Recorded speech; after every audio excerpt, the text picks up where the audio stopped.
Bismillahirrahmanirrahim. Assalamualaikum warahmatullahi wabarakatuh. Bagaimana kabar anak-anak sekalian? Pada kesempatan kali ini bertemu lagi ya dengan saya.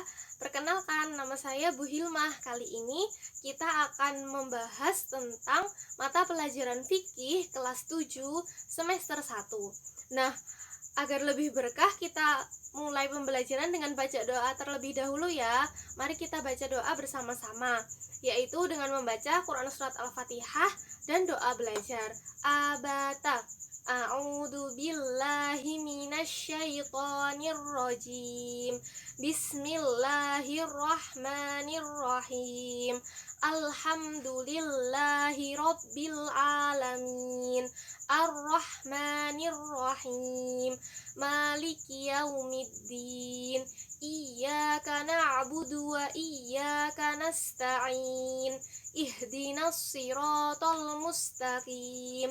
Siratal ladzina an'amta 'alaihim ghairil maghdubi 'alaihim waladdallin.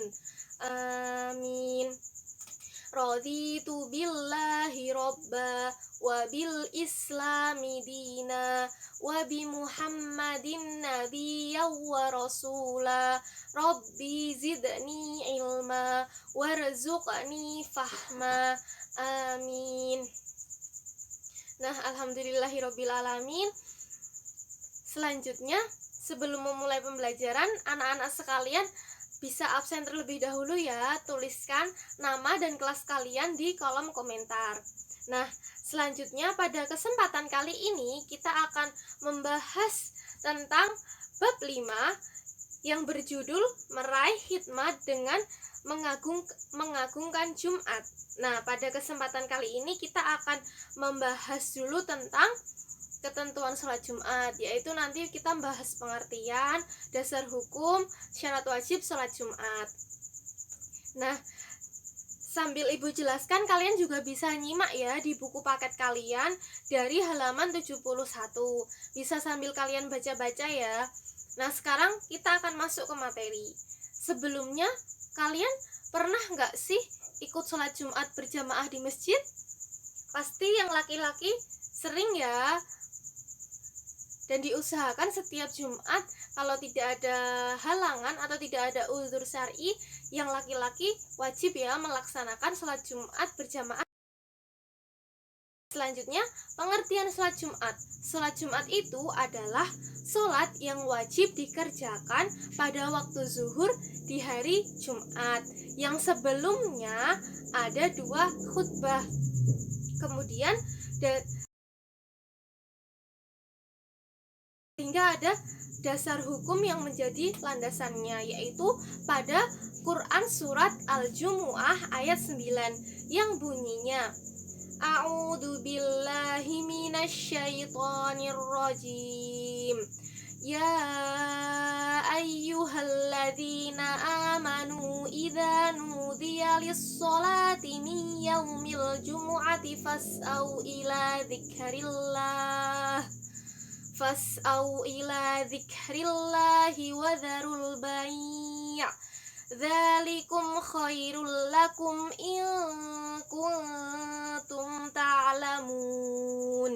Yang artinya, hai orang-orang yang beriman, jika diserukan kepadamu untuk menunaikan sholat di hari Jumat, maka bersegeralah untuk mengingat Allah dan tinggalkanlah jual beli. Yang demikian itu baik bagimu jika kamu mengetahui. Quran Surat Al-Jumu'ah ayat 9. Kemudian selain di Al-Quran ada juga hadis Nabi yang artinya, barang siapa mandi kemudian mendatangi Jumatan, lalu sholat sunnah yang ditakdirkan dimudahkan oleh Allah SWT baginya, serta diam sampai imam selesai dari khutbahnya dan sholat bersamanya, maka diampuni baginya antara Jumat itu hingga Jumat berikutnya, ditambah 3 hari. Hadis riwayat Sahih Muslim. Jadi ketika Jumatan, pada saat khutbah alangkah lebih baik kita kita semua mendengarkan ya, jangan sampai ngobrol sendiri atau malah ditinggal tidur.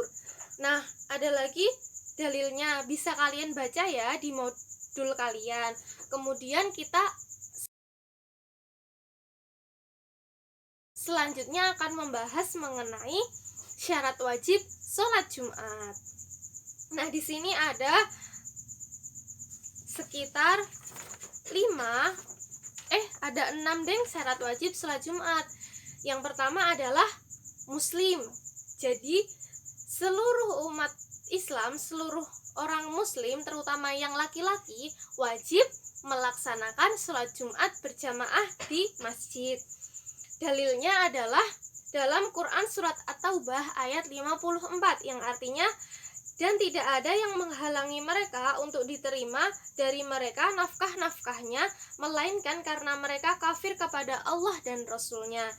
Jadi hanya orang-orang muslim ya yang ibadahnya diterima, maka wajib melaksanakan sholat Jumat, terutama bagi yang laki-laki. Yang kedua adalah balik. Nah, di sini berarti kan anak kecil yang belum balik itu tidak wajib karena belum dikenai syariat. Tapi meskipun demikian, anak laki-laki yang sudah mumayyiz itu adalah biasanya sudah berusia 7 tahun. Nah, dia juga sudah bisa membedakan mana yang baik dan mana yang buruk. Nah, dengan demikian, maka walinya itu dianjurkan untuk memerintahkannya menghadiri sholat Jumat. Nah, ini juga bisa sebagai pembelajaran bagi mereka agar mereka kelak terbiasa untuk melaksanakan sholat Jumat berjamaah di masjid. Nah, dasar hukumnya adalah sabda Rasulullah yang artinya, perintahkan anak kecil untuk mengerjakan sholat apabila sudah berumur 7 tahun. Hadis riwayat Abu Dawud. Selanjutnya yang ketiga adalah berakal. Nah, orang yang tidak berakal atau gila ini tidak diberikan kewajiban untuk melaksanakan sholat seperti sholat Jumat atau perintah syariat atau larangannya. Seperti dasar hukumnya, Nabi Shallallahu Alaihi Wasallam bersabda yang artinya, pernah terangkat dari 3 golongan, dari orang yang tidur sampai dia bangun, dari anak kecil sampai dia dewasa, dan dari orang gila sampai dia kembali berakal atau waras. Hadis riwayat At-Tirmizi. Selanjutnya adalah laki-laki merdeka dan sehat, sebagaimana sabda Nabi yang artinya, sholat Jumat adalah hak yang wajib ditunaikan oleh setiap muslim secara berjamaah kecuali 4 orang. Yang pertama, budak sahaya, yang kedua, wanita, yang ketiga, anak kecil, dan yang keempat, orang sakit. Hadis riwayat Abu Dawud. Jadi di sini yang wajib sholat Jumat adalah laki-laki. Bagi perempuan boleh, tapi lebih dianjurkan untuk melaksanakan sholat zuhur. Kemudian yang kelima adalah orang yang menetap atau mukim. Nah, berarti seorang musafir itu termasuk orang yang mendapat rukhsah atau keringanan dari Allah Subhanahu wa taala untuk tidak melaksanakan puasa, dan juga demikian halnya dengan sholat Jumat. Nah, di antara dalilnya yaitu dari sabda Nabi. Hadis ini dari Jabir radhiyallahu an yang menyebutkan salat Nabi Shallallahu alaihi wasallam di padang Arafah di hari Jumat. Jabir radhiyallahu an mengatakan, kemudian muazin mengumandangkan azan lalu iqomah. Nabi Shallallahu alaihi wasallam salat zuhur. Kemudian muazin iqomah lalu salat asar. Sahih Muslim. Jadi di sini Nabi Shallallahu alaihi wasallam telah menyontohkan ketika beliau tidak stay di tempat atau tidak sedang bermukim, beliau di saat hari Jumat itu melaksanakan sholat zuhur, kemudian dilanjutkan sholat asar. Nah, karena mungkin dijamak ya, makanya dilanjutkan sholat asar. Nah, adapun tentang musafir yang singgah ini, ada beberapa ulama yang berpendapat bahwa musafir yang singgah ini dianjurkan untuk melaksanakan sholat Jumat. Nah, jadi ketika musafir itu singgah, seumpama ada seorang musafir A dari kota Mekah ke kota Madinah, si musafir ini singgah dulu di suatu desa, mungkin setengah hari atau seharian penuh singgah di sana. Waktu itu sholat Jumat, pada saat sholat Jumat, jadi dia diwajibkan melaksanakan sholat Jumat karena waktunya masih memungkinkan. Kemudian yang terakhir, yang keenam adalah orang yang tidak ada uzur atau halangan yang mencegahnya untuk menghadiri sholat Jumat. Contohnya uzur itu karena mungkin sedang hujan deras atau sedang angin topan, tidak memungkinkan dia keluar rumah, jadi bisa membahayakan dirinya. Oleh sebab itu dia boleh diberi keringanan untuk melaksanakan sholat zuhur di rumah. Nah, sekian. Apabila ada pertanyaan bisa ditulis di kolom komentar atau nanti setelah ini kita lanjutkan diskusi di WhatsApp group. Nah, sekian dari Ibu. Subhanakallahumma wa bihamdika asyhadu an la ilaha illa anta astaghfiruka wa atubu ilaih. Billahi taufik wal hidayah. Wassalamualaikum warahmatullahi wabarakatuh.